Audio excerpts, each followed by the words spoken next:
not more than a week or two ago, I hiked out on a long trail in the dense woods behind my town. I lived in a really close-knit town with just under 1,000 people, so we were pretty far out from any big populated cities. The woods on the outskirts were very flat, no mountains or hills, but had a few ponds and some small rivers running through the middle. I was heading to one of these rivers. I'd been there before a few times, though I'd never had the chance to camp there until this day. As I could recall from the previous times, I knew it was about a 3-hour walk, almost perfectly north. As I walked between the trees, it was very quiet, aside from birds and other animals rustling the leaves around me. There were no people or hikers, and I didn't plan to see anyone because this was not even a trail, it was just open woods. But as I was just 45 minutes out from the river, I ran into someone. We were both walking toward each other, and it seemed like neither of us had noticed the other until we were just a few feet away, separated by only a couple trees. I know I had a confused and almost nervous look, finding it really unusual to run into someone off trail in the middle of these woods, but the man had the same look. I was about to break the silence and say hello, but after a second, his face shifted into a slight nervous smile and he turned to walk off to the side. I followed his lead and kept on walking as well, but I looked back once I got a little further away and saw the man was no longer walking, but almost running away. Not saying a word when running into each other gave me a somewhat unsettled feeling, but seeing him run off like that only made it even stranger. It was like the man did not want to be seen, or he didn't care about the almost impossible chance that we had run into each other. Whatever the case, I kept minding my own business and made my way to the river. This was no campsite or anything, so I just plopped my bag and tent down on the flattest area I could find. Then I got a fire going, since the sun was just about to set. I tossed in a bunch of random sticks and twigs that were around and made sure it would burn for a couple hours at least. I was hoping to stay up and wait until the stars came out so I could do some stargazing. Away from town, I can often get a good view of the Milky Way, which is a sight I never want to miss out on. Hours passed while I was sitting and waiting, until a distinct sound came through the quiet woods behind me. Footsteps, slow and careful ones. I turned and looked, not seeing much in the dark. As I gazed around though, the footsteps stopped, telling me that while I may not see them, they can see me. I reached down for my bag and picked up a heavy-duty flashlight, shining it at the trees. I could see decently far now, but as I moved it back and forth, I didn't see anyone. I felt my heart rate increasing a bit as the unsettling feeling came over me again. Anyone out there? I tried again. Hello? Not even the sound of another footstep. After a moment of contemplation, I started to walk toward where I'd heard the sound from. I thought maybe there was a chance I was mistaken, but I needed to be sure. I carefully stepped through the woods, keeping the flashlight steadily pointing ahead until I got to where I thought the sound was from.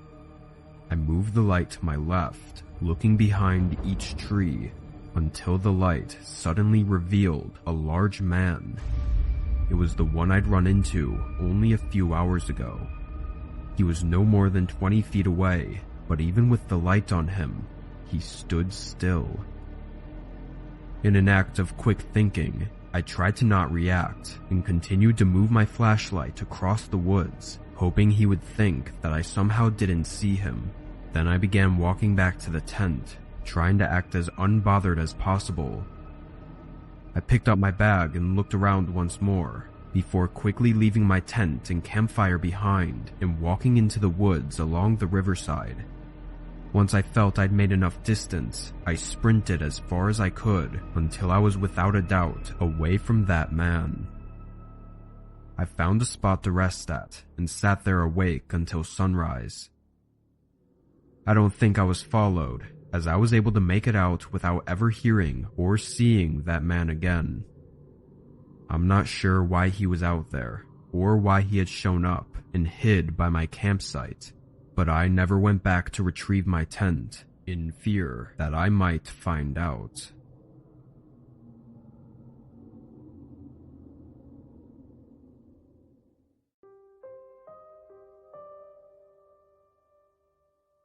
I had taken my RV out to a forest a couple miles from my house. I live in a rural area with a lot of surrounding forests, so camping is a pretty common thing around here. The place I had driven out to was not all that well known though, being a camping spot only big enough to fit a few RVs. I liked it because rarely would anyone else be there, and the path to drive down was wide enough to easily fit my RV.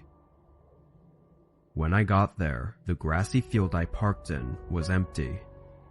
I had no plans, so I just stayed in for a bit before getting out and setting up the exterior with the overhanging tent. Then I got my chair set up and started gathering some wood to make a campfire with. It was well before night, but I just wanted to be prepared before it got too dark out. I went out into the woods behind the RV, far enough to where I couldn't really see the camping site anymore.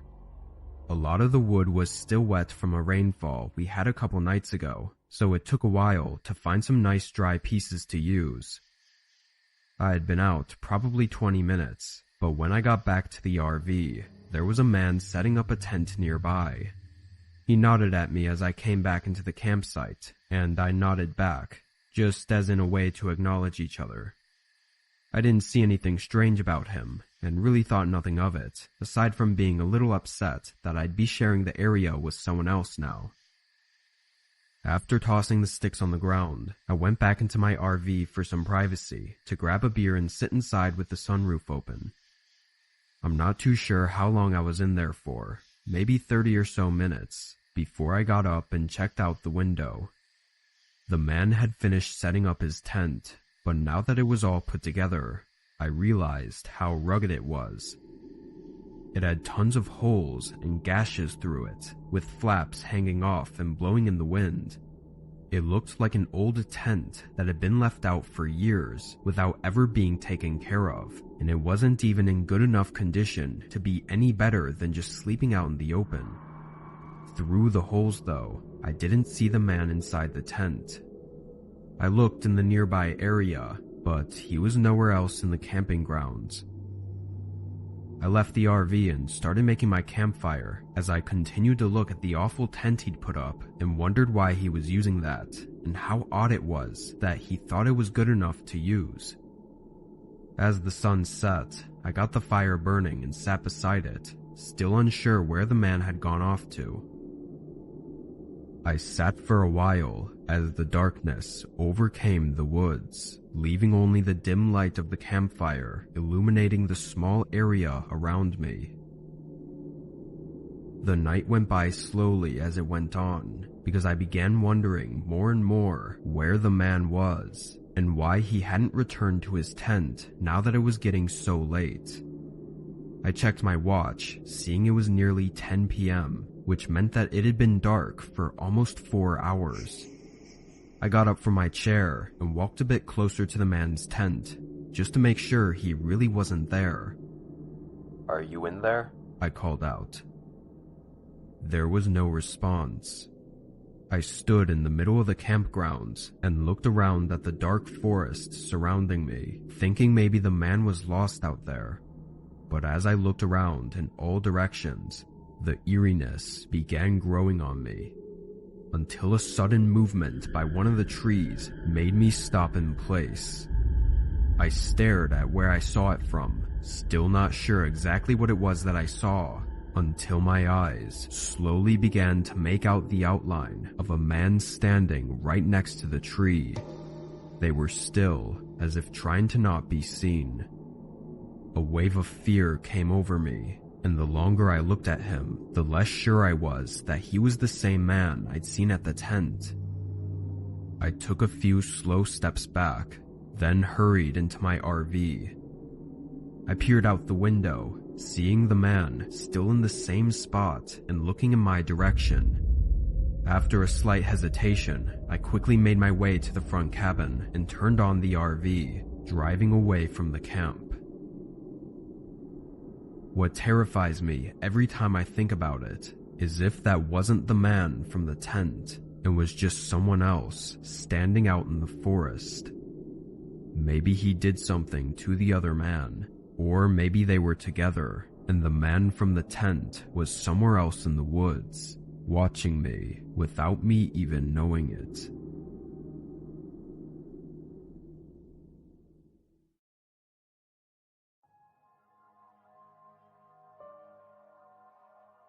Two years ago, I lived with my younger brother on the East Coast. For the most part though, we didn't really go out much. I mean, we'd hang out with friends a lot and get food or whatever, but we never really went out and did anything interesting. I started to look up things to do, and one of the most common suggestions was camping because we were right along the Appalachians. I told my brother, but he didn't seem very interested. A couple days later, I went out and bought a few things, like a small tent and some safety tools, then packed up one of my old backpacks and drove out to a nearby trail. Yes, I was really inexperienced, and going camping alone was not a good idea, but I'd only planned to be out for one night, so I figured even if there was a problem, it wouldn't be so bad. After an hour of driving, I got to the trail. No other cars were parked, and I didn't see any other people. I got out and put on my backpack, then walked to the trailhead. It was thin and not a really well-made path, but was good enough. I don't think it was a popular trail. I just found it by scrolling through a huge list and choosing one that wasn't too long. As I hiked down though, it became more and more clear how little used this trail was. Bushes were overgrown and blocking the way, and even in some portions, the grass had grown in and made it really hard to tell what was the trail and what wasn't. But after an hour, I made it to the end. After seeing the trail, it was about what I'd expected the camping ground to be. It was small and mostly overgrown, but there was something I noticed right away that caught my attention. A pile of logs on the other side of the camping ground. I walked up to it and saw that flakes of charred wood were blowing off in the wind, so it had to have been used recently, maybe even the night before. I looked around again, not seeing any tents or signs of someone being here though. Unsure about it, I went to the other end and put my things down, then got to work on the tent. It wasn't that late yet, so I took my time to make sure the tent was well made. Once I was done, I took a breather, sitting down and chilling for a bit. There was about an hour left of sunlight, and I spent it eating and sitting inside the tent on my sleeping bag. After a while, I could tell the sun was setting, but soon after, a sound came from somewhere nearby. A crackling sound, like from a campfire. I unzipped the opening and stepped out, being immediately faced by a man sitting across the campsite, right next to where the half-burnt logs were. He was older than me, probably in his 40s, but there wasn't much else I could see from the little amount of sunlight coming in through the trees. He was already looking at me, so I nervously waved my hand at him. The man waited a few seconds, then lifted his hand as well. I went around to the back of my tent and got a pile of sticks, then made a small campfire. It only took a few minutes before it was mostly dark out. There was only the light from my campfire and the man's campfire on the other side. I kept looking over, trying to see if he had a tent or a backpack or something, but all I could see was him. Every time I looked, I only got more weirded out and uneasy. Where did he even come from? My tent was set up right next to the trail, so I would have heard him walk up unless he came from the other side, which was just empty woods. I sat out there for at least an hour, probably 2, and never saw the man move from his spot. He just sat by the fire, looking forward. Eventually, I went inside my tent, figuring I had to be overthinking all of this, and the man was probably just another camper. He was at a public camping ground after all. I laid down and tried to rest, but I don't think my mind would let me sleep for some reason, so I just stared at the ceiling and listened to the faint crackling of the man's campfire. I was in there for probably another hour before I heard leaves slowly crunching, making their way toward my tent. I sat up and listened more carefully until I could see the shadow of the man standing on the other side of the fabric. My whole body froze, watching him just stand there for a moment, not moving, not speaking. Then his shadow started moving away as I heard the leaves crunch into the distance. I quickly unzipped the tent and looked out. The campground was empty. The man was gone, having left only the burning logs. I started to pack up, shoving the tent into its holder and even breaking some of the rods just to move faster. I left without ever seeing the man come back. As for what happened out there, or what was going to happen, I really don't know.